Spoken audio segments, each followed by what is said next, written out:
Hi listeners, this is Lori from Her Half of History. It's March, and in the US that means Women's History Month. I'm celebrating with free to everyone bonus episodes every Monday, all month long. I'm also celebrating with a prize drawing where a listener like you will win some free Her Half of History merch. There are 4 ways to get yourself in the drawing. You can 1. Sign up as a supporter on Patreon, any level. 2. If you're already a Patreon supporter, bump up your current support level. This is cool anyway because if you go all the way to the Her Highness level of support, you get ad-free episodes and bonus episodes all in the same feed on your favorite app. 3. Make a one-time donation. Links to do any of those first 3 options are available on the website, herhalfofhistory.com, and also in the show notes of this episode.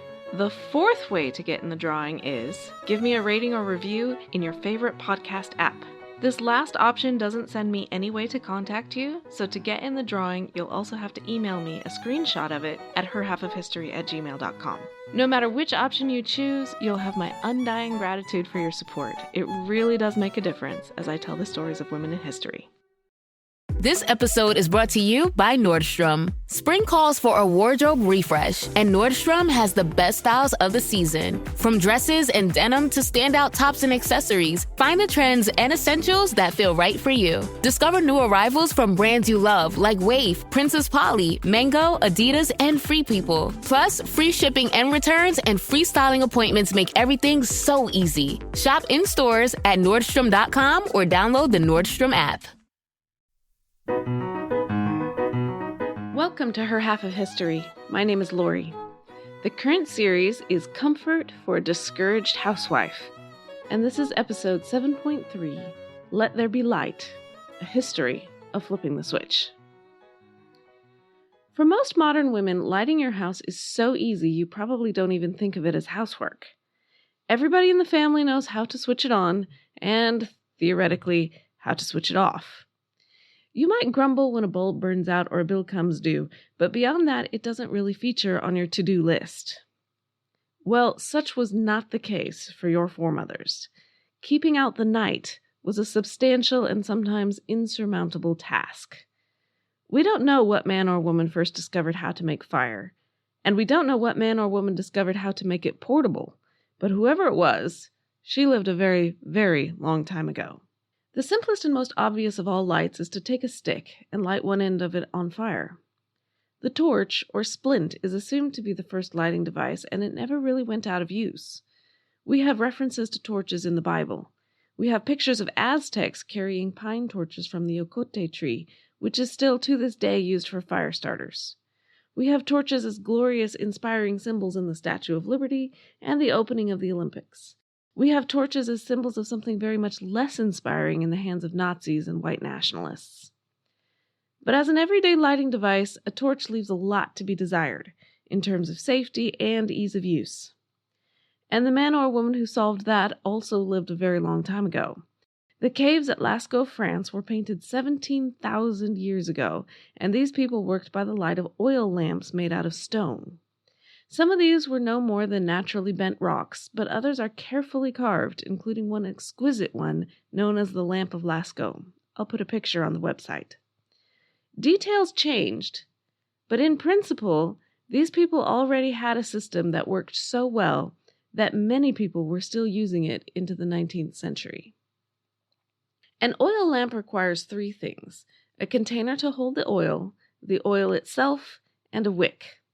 Ignite one end of the wick, and let there be light. What the container was varied considerably. So stone in Lascaux, pottery or metal in the Middle East, pottery, metal, or porcelain in China. In Polynesia, half a coconut worked just as well and was a lot easier to make. The wick varies too, so in Lascaux it was a juniper twig. In India, a twist of cotton. In Polynesia, a twig wrapped in plant fibers. Sometimes the wick just floats on top of the oil, possibly with the help of a piece of cork. Sometimes it is weighed down at the bottom, maybe with a stone or some rice grains. Sometimes it is deliberately wedged into the container to fix it in place. The varieties are pretty endless. The oil was olive oil if you lived in a place where olives grew. Coconut oil if you lived in a place with coconuts. Both of those worked fairly well. Other oils worked too, but some are hard to process, and some gave better light than others, and some smell bad.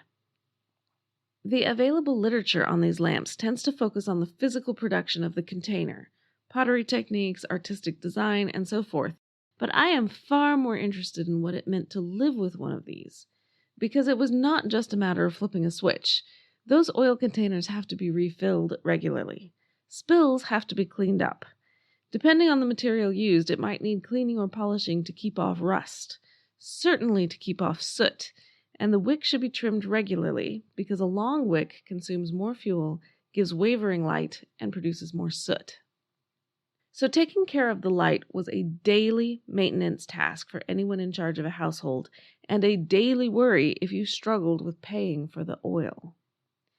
In most areas of the world, I have no idea whether this was specifically a woman's job, but it certainly was later on in the historical period in many areas. Still, the oil lamps worked well enough that no huge change was needed, unless you lived in an area where oil in liquid form was hard to find.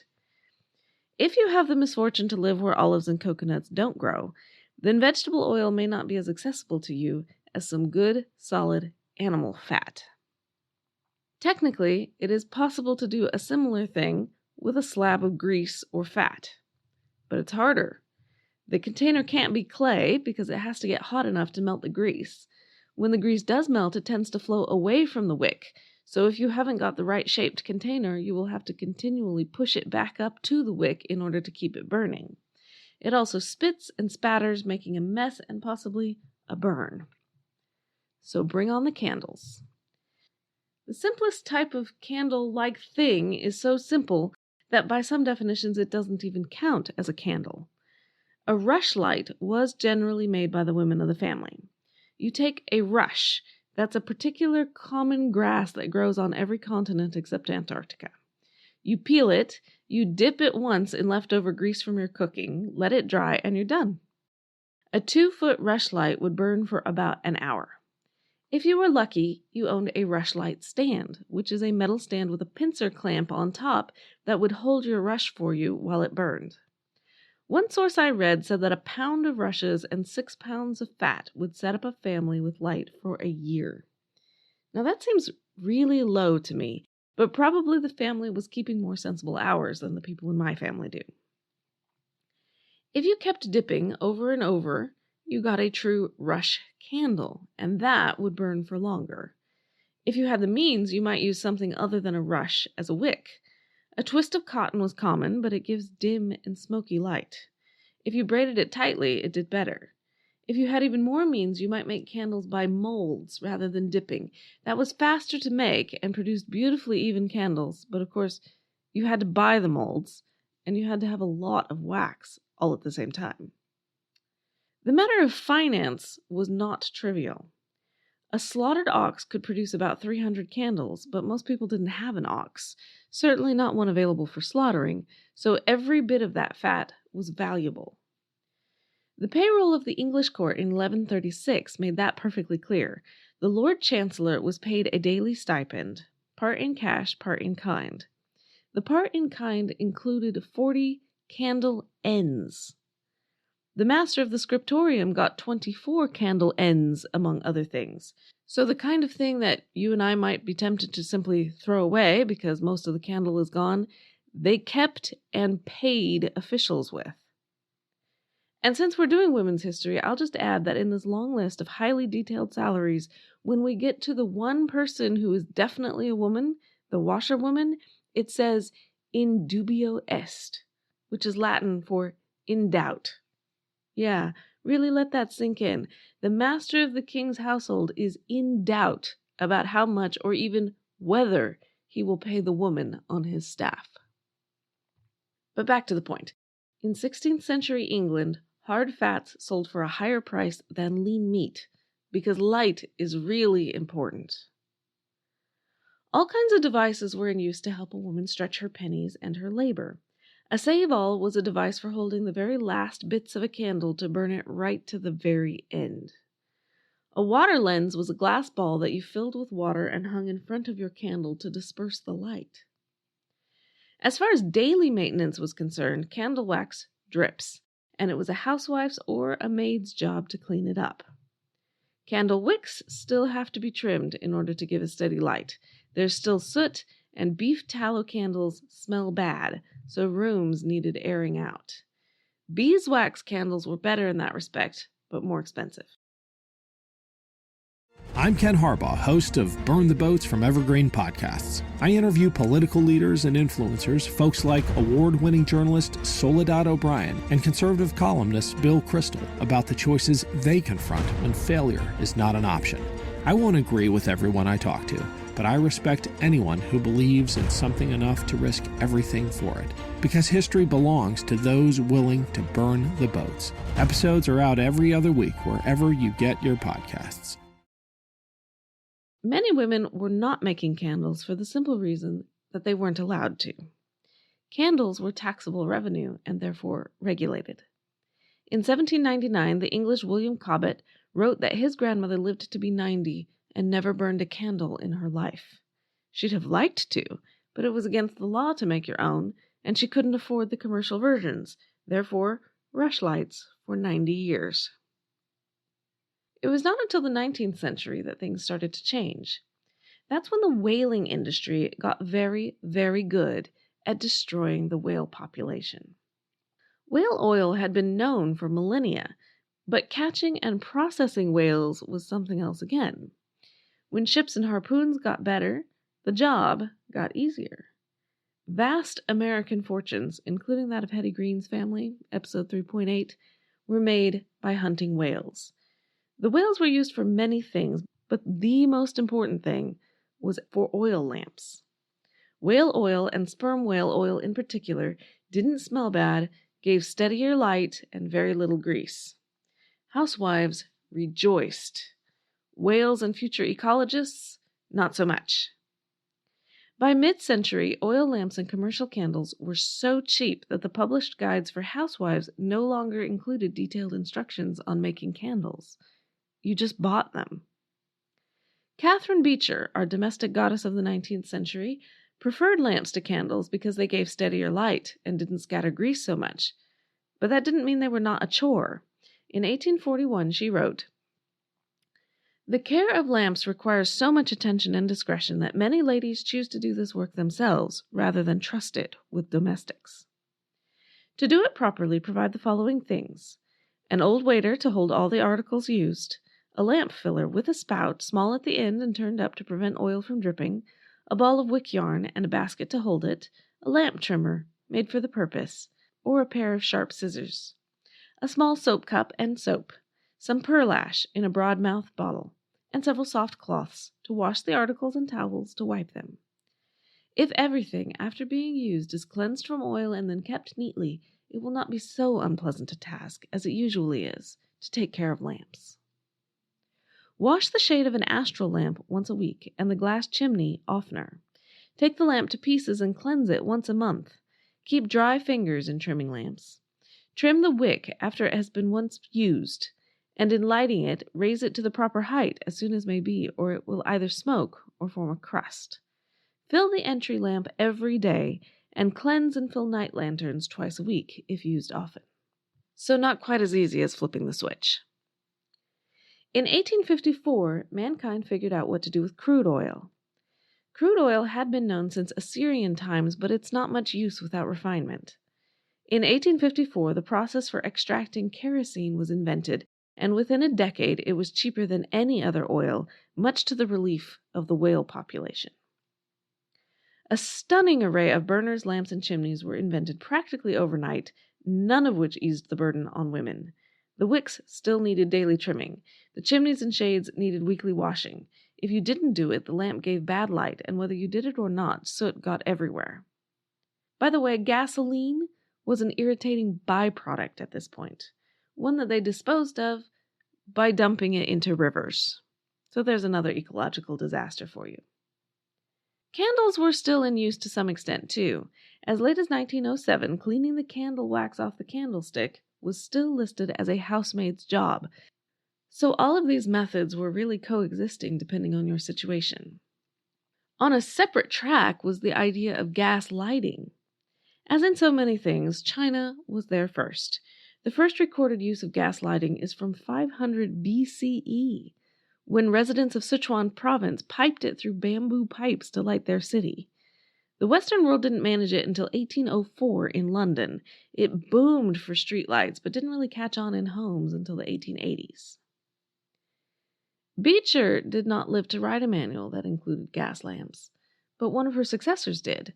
On the subject of lights, Helen Campbell says, "Gas hardly requires a mention, as the care of it is limited to seeing that it is not turned too high, the flame in such care not only vitiating the air of the room with double speed, but leaving a film of smoke upon everything in it." And that's it. She moves on to oil lamps. There is no mention of candles at all. The other thing there is absolutely no mention of is electricity. Thomas Edison was not the first to create an electric light, but in 1881 his bulb beat out the competition. Even so, his real breakthrough wasn't the bulb, it was the distribution. Before Edison, if you wanted an electric light, you had to buy a power plant. After Edison, you bought the bulbs and the power, but not the plant. The first lucky housewife to get electric lighting is a matter that my sources do not agree on. But certainly it was not an overnight transformation because it required infrastructure that didn't exist, and the gas works were already in place. However, there were several good reasons for making the switch. Gas lamps generated a lot of heat, which was good in winter, but bad in summer. They also generated carbon monoxide, which was less of a problem than you might think, given that houses were also drafty, but still. They also had to be lit by hand every night, and yes, Helen Campbell, it was by no means unusual for them to blacken the wall. People were at first both afraid of electricity and puzzled by it. One wall plaque from the 1880s said, "This room is equipped with Edison electric light. Do not attempt to light with match. Simply turn key on wall by the door. The use of electricity for lighting is in no way harmful to health, nor does it affect the soundness of sleep." Actually, I would feel a lot better about that plaque if I could find the original of it instead of a lot of mostly unsighted references. But even if that particular plaque is a fabrication, the idea of it is correct. Electric lights were so easy, they seemed like magic, and were therefore suspect. But the idea was catching. By 1925, half of all American homes had electric light. By the end of the 1930s, 2/3 of all British homes had them. Other countries followed their own path, many of them right in step with the US and the UK. What this meant is so incredible that those of us who have never lived without electricity can hardly even conceive of it. Electricity does many things for us, but the lights alone erased a major item off of a busy woman's to-do list. And there's more. For most of history, the world at night was a dangerous place where you could do very little. One thing torches, oil lamps, candles, and gas lamps have in common is that they were dim by today's standards. The poor could not afford much light. The long dark nights of winter must have been very, very long. In addition, every form of light prior to the electric bulb involved an open flame. Burns were common, and the fire danger was real. I tried to find out which of the major fires of history were caused by lighting accidents, but it's tricky. Generally speaking, people didn't know where or why a fire started. The Great Fire of Chicago was supposedly started when a cow kicked over a lantern, but the owner denied it. And for the rest, there's generally not even as much of a story as that. But whether caused by domestic lighting or not, fire was an ever-present danger. In the Middle Ages, the largest city in the world was Hangzhou, China. In 1201, a fire destroyed 50,000 homes. They rebuilt, and in 1208, another fire destroyed 50,000 more homes. The same was true in any urban area where houses were close together. The Great Fire of Tokyo killed 100,000 people, but it was only the biggest of many in Japan. Constantinople had 109 extensive fires between 1633 and 1839 at a rate of about one every 2 years. The fire danger meant people built cheap and didn't collect much. Why would you do otherwise when you knew it was only a matter of time before it burned? And that too had an impact on how women lived, much like an enforced form of poverty. Today, my family gets pretty testy if the power goes out for more than a few minutes, so it's worth taking a look at how many people still live that way. As of 2016, 87% of the world's population has access to electricity. Most of the people who do not live in Africa. But I will hasten to add that the bar for having access here is low. 4 hours per day counts. So there are still a great many women in the world who must manage with one of the other options. If you happen to be flipping a switch today, give it a thought. Many a woman would have considered it a miraculous or even godlike power to be able to say, "Let there be light," and there is light, and it is good. My sources today are all over the place. A chapter here, a website there, an excruciatingly detailed description of every possible lamp over there. You can find the whole list on the website at herhalfofhistory.com. I'll also post some pictures and graphs on Twitter at her_half and on Facebook at herhalfofhistory. Besides flipping a switch, another miraculous thing you can do is leave a review. I'd really appreciate it if you haven't done it already. And please come back next week for the continuation of the drama of housewifery. Thanks.